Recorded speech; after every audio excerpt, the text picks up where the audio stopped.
Parang kami nanonood ng pelikula dito sa Ay, because of the cinematic scenes. Congratulations. Right. Thank you. Thank you so much, Kuya Alan Sangkon. But of course, friends, we also have questions from our social media. Before, I understand we prefer physically magtanong na po ang mga members ng media. Si Albert Abilido, I think, the head of PEVA. Andyan. Pero mamaya, before that, we'd like to thank the following for the loot bags they provided. Siyempre si Andrea, brilliant skin. Thank you, Blight, ha? Si AC naman gave Ready Set Glow Cosmetics. Thank you, AJ. At syempre si Dimples naman, dami-daming pinamigay. Mega Mackerel, thank you Dimples. Sante Barley Max, Generica Drugstore, and Unilab. Thank you Dips and your endorsements. Thank you. Okay, Miss Gainiel. Okay, ready na Albert. Okay, go ahead. Ayan. Relevant ang mga tanong yan. Mahusay magtanong yan. Head yan ng PEBA. Philippine Entertainment Bloggers Association. Thank you, Kuya AJ. Okay. Hey, mabuhay! Congratulations! Wow. Ayan. I'll address my question to Miss Anna and to Mon. Kasi, grabe. As in, talagang parang yung experience for episode 1 and 2 was parang kahit kay Sir Mon, kahit panalo, wala ka namang ginawa, diba? Nahiga ka lang. Pero grabe yung tapat talaga. Nasa sa inyong dalawa talaga yung parang mas na gano'n. Pero like from your end, although we have seen already in senior high how crazy you were, ganyan, but how crazier you can get here on High Street. For me, yeah, pretty crazy. I think it's gonna get crazier. I feel like my two directors are bringing me towards that. But again, I don't know. I'm just preparing myself na whatever they give me, matatawid ko. And that, you know, that the complex character of Cecil, I can really bring out, no? So that it's not just craziness, but really layers in her character that brings out this thing, this thing in her character. So I'm excited. I'm really excited for that, and I have two wonderful directors guiding me there, and of course the writing also is amazing. So I'm just so happy that my character is growing this way. Well, to be honest, hindi pa namin alam saan papunta talaga ang mga characters namin. Sinabi ko rin yung senior actor. Style sa character. Style ng production yan at saka ng mga directors namin para pati kami mismo ma-surprise. Pero sa thinking ko, sa aking kumbaga characterization, imagine si Governor Acosta, isang governor, may-ari ng isa sa pinaka-prestiyosong Northford High at halos namatay na pero eto bumangon ulit. Sa first line pa lang ng dream sequence ni Sky, sabi ni Gov, sinira mo ang lahat sa akin, ginawa mo ang lahat, wala kang itinira, sinira mo ang pamilya ko. So parang dun pa lang, makikita mo na kung saan papunta yung karakter ni Gov Acosta. Kung sakasakaling makarecover siya. Bakit nas Gov ka rin sasalita? In character pa mo yun Ano kasi? Husay, go on. Diba? I pitch yung totoo ko pero patuloy nito. Nagiging Gov. And yung last na lang is to the directors. Kasi like, it seemed na parang lahat dito, hindi pa talaga hindi nyo pa fully nakwento kung saan papunta yung mga characters nila, ganyan. Pero how are you from your end determining the right path for these characters and especially developing them na mag-fit sila sa end goal nyo for their character? Deliberately style mo ba to? Kasi parang may ganyan ka lately, ha? Dirty Linen, ginawa mo yan. Walang masabi yung cast mo kung saan pupunta, pero feeling ko ito yung dynamic mo with your creatives. I don't know how you do this, Direk, Ona. Hindi lang para sa cast kasi yun. We're trying to protect the audience. Kasi pagka alam ng characters masyado pupuntahan, bilang napakahusay nilang artista, kahit hindi pa panahon para magbato sila ng nuance, eh babato na nila. Kasi alam nila kung ano yung character nila. So if you tell them exactly where their character is going, magbabato sila ng no. Kasi mahusay sila eh. At mag-pick up ng audience na, ay, may binatong ganong look. Ibig sabihin, ito ang pupuntahan. Pag hindi nila alam, wala sila binabatong ganong look, di ba? Oo nga. Mahusay sila kasi. So yun. So yan ang number one. Kung ba't di masyadong pinapalam sa kanila yung mga totoong pupuntahan ng character nila. Para may maitatago, not just for themselves but also for the audience. Kasi yun. Yung galing nila bilang artista sometimes works against them pagka masyadong marami silang alam. Pangalawa, dun sa question na where are we taking the characters? Itong High Street kasi primarily is a story of 21, 22-year-old kids who are just learning to navigate life, fresh out of college. Alalahanin natin, mga panahon tayo yan. That's the most difficult. That's the most fun time. Nung bagong lahat tayo, fresh graduate, that's the most fun time, but also that's the most difficult time.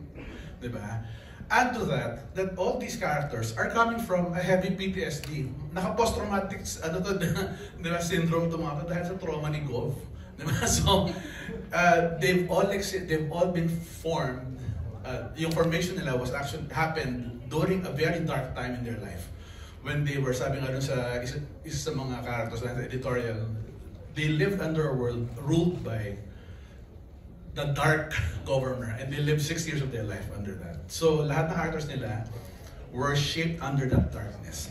So hindi lang si Gino ang ano dito, ang character who's undergoing post-traumatic stress syndrome, but everybody actually has been severely affected by what happened in Marchford. So doon tumatakbo ang kwento natin. Kaya hindi mahirap hanapan ng issues.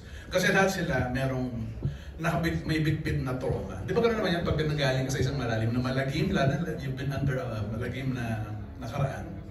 Like governor. Yeah. Everybody gets affected by that. Dino, ikaw, you always, meron ka daw laging bagong binibigay sa kwento, sa siguro, process. With working with Direk O natin, the creative team, una-una, napakagaling ng mga artista natin dito. And something we always work on is yung why, bakit. Kung paano, susunod na yun. Pero yung bakit, galit tayo sa isang tao, pakikiusapan natin o sisigawan natin. May nakasakit sa atin, paano tayo hihiganti. So I think yung motivation with us is very clear. What the character does, yun ang secret. So Miss Ana, love. Sino bang hindi nabaliw sa pag-ibig? Diba? So hindi natin alam gagawin niya. Pero ang alam natin, grabe ang pagmamahal niya kay Paul. So I think yun yung pinangahawakan ng mga characters eh. Yung motivation. Kung anong gagawin nila next, I think yun yung secret, yun yung surprise, yun yung constantly hinahanap namin. Pero the why, I think, is very clear for all the characters and the show. Miss Linian, di ba, we're talking about maturity. Gusto kong tanong yung mga seasoned actors natin, ang laki ng contribution nila dito. Natuwa ako sa journey ng character ni Kian, kasi medyo nagsasalita na siya tapos si Babe! Tapos medyo sensitive. Kailan tumanda, saka naman matampuhin, di ba? Parang ganon. Before si Kian, I'd like to ask si Rance naman muna. Rance, although ikaw yung nag-treat kay Dimple sa first sa hospital, di ba? You were nurse ka rito, di ba? Okay. So how was... Nurse ka rin naman nung una, di ba? Yes. So, Actually, parang gumalawang ngayon character. ako ay head nurse na. Head nurse na po ako. Ay, head nurse Promote na na rin. promote na po ako, guys. So, ayun. So kaya ikaw yung tumutulong mag-provide para kay Argos? Yes. Bale, as an ate, syempre parang ako pa rin yung nanay niya talaga eh. So parang dalawa talaga kami dito. Alagaan si Argos. At yun nga, kagaya nung sabi ko doon, yun, nagpapalitan kami. Kasi nga, nurse na rin si Roxy. So, ayun. Excited ako sa... nurse ka na! Yes! Wow, Yes, nurse na rin sorry siya. Okay. Sige lang, go ahead. So, yeah. Hoy, sandali lang naman. May proseso ko muna, no? Marami kasing nangyayari. Oo, ang dami nangyayari sa show na to. Go ahead, Rance. Yes, ayun. So, excited din ako na makita yung maturity ng kapatid ko, di ba? At as an ate, talagang sa totoong buhay, gano'n naman talaga yung gagawin mo eh. Kahit lumaki na yung mga niyan, nakaguide ka pa rin talaga. Suki ka talaga ng Onat Diaz. Oo, ay, oo talaga. Kung nasan si Direk Onat, nandyan ako. True. Busay ka naman na. Yes, thank you so much po. Besides, yung Princess Sarah, baka po meron kayo. Although, 5 years ago, ang issue mo sa family, di ba? With, galit ka kay... Yung, galit ako kay... Ano ka? Upo ka na acceptance kay si... After 5. Gerald, opo, tsaka... Ay, hindi, kay Tim.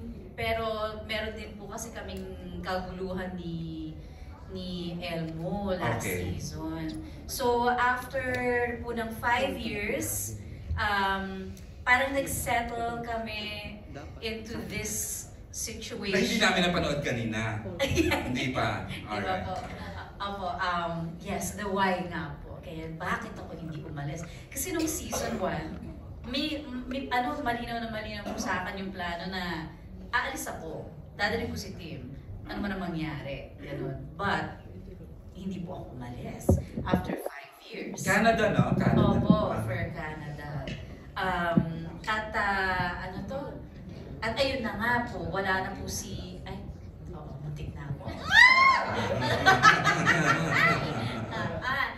Yan. Basta may pagtanggap naman kong naganap sa amin. Pero... some kind of hirap naman. Ang ganda lang muna. Some kind of